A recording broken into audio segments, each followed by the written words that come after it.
Bonjour et bienvenue sur Anglais Cours Club. Aujourd'hui, nous allons voir deux verbes qui se ressemblent fortement à l'écrit et aussi à l'oral, mais qui évidemment ne veulent pas dire la même chose. Alors, ces deux verbes, ce sont les verbes to lie et to lay, hein. Alors, to lie, on l'écrit L-I-E, donc avec l'alphabet français L-I-E, et to lay, L-A-Y. Donc là, avec l'alphabet anglais, L-A-Y, L-A-Y.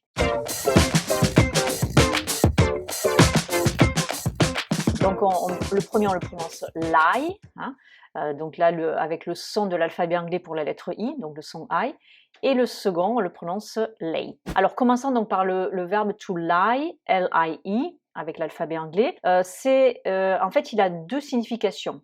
Première signification, ça veut dire mentir, hein, to lie, mentir. Et dans ce cas, il est régulier. Alors, ça veut dire quoi? Ça veut dire que au prétérit ou au participe passé, il va prendre des ou ed. Hein.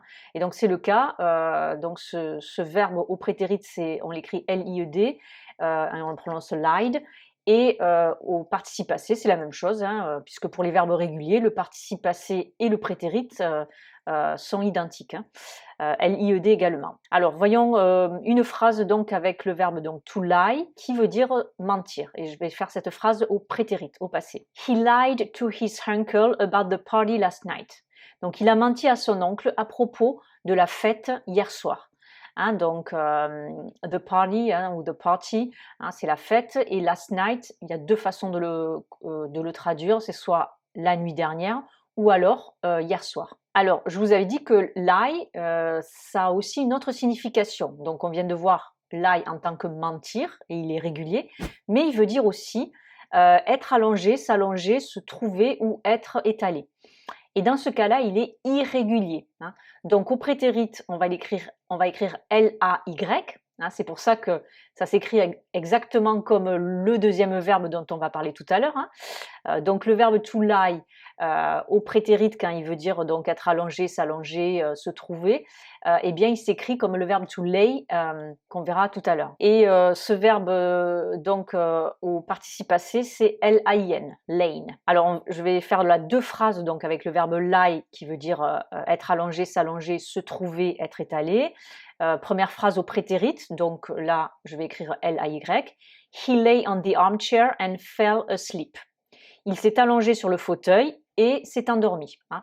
To fall asleep, hein, c'est tomber endormi, littéralement.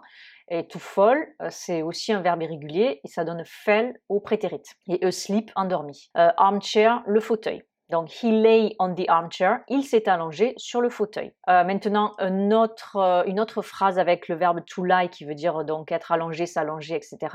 Et là, je vais conjuguer ce verbe lie au présent continu ou présent progressif, present continuous. Et donc ici, je vais écrire le verbe donc en forme ing, L-Y-I-N-G. L-Y-I-N-G. Her clothes are lying on the floor.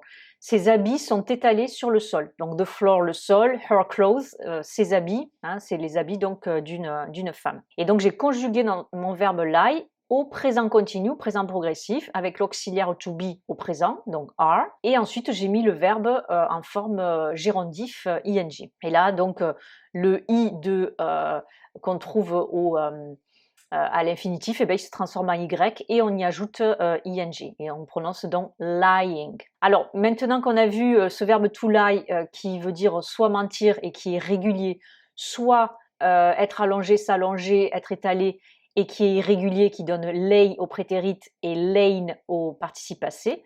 Voyons maintenant le verbe to lay, hein, qui lui aussi est irrégulier. Au prétérit et au participe passé, ça donne laid, L-A-I-D, L-A-I-D, et il veut dire mettre, poser. Alors, première phrase avec le verbe to lay au prétérit. He laid the map on the desk. He laid the map on the desk. Il a mis la carte sur le bureau, ou il a posé la carte sur le bureau. Hein, the map, la carte. The desk, donc le bureau, mais là on parle bien du meuble, hein, puisque la pièce, le bureau, c'est the office. Donc he laid, c'est bien le verbe to lay, qui veut dire mettre, poser, au prétérit. Maintenant, je vais conjuguer ce verbe au présent continu, au présent progressif. Donc, je vais lui ajouter ing, hein, après l'auxiliaire to be. She's laying her baby in the crib for a nap. Elle pose son bébé dans le berceau pour une sieste. Donc, she's laying, verbe to lay, au présent continu. Her baby, donc son bébé. In the crib, donc ça c'est le berceau. For a nap, pour une sieste. Voilà, donc j'espère que cette petite vidéo leçon vous aura permis d'y voir un peu plus clair entre ces deux verbes, donc sont to lie, qui veut dire deux choses, mentir ou alors être allongé, s'allonger, et to lay, qui veut dire mettre ou poser. Sur ce, je vous souhaite une très bonne journée et à très bientôt pour de nouvelles aventures sur Anglais Cours Club.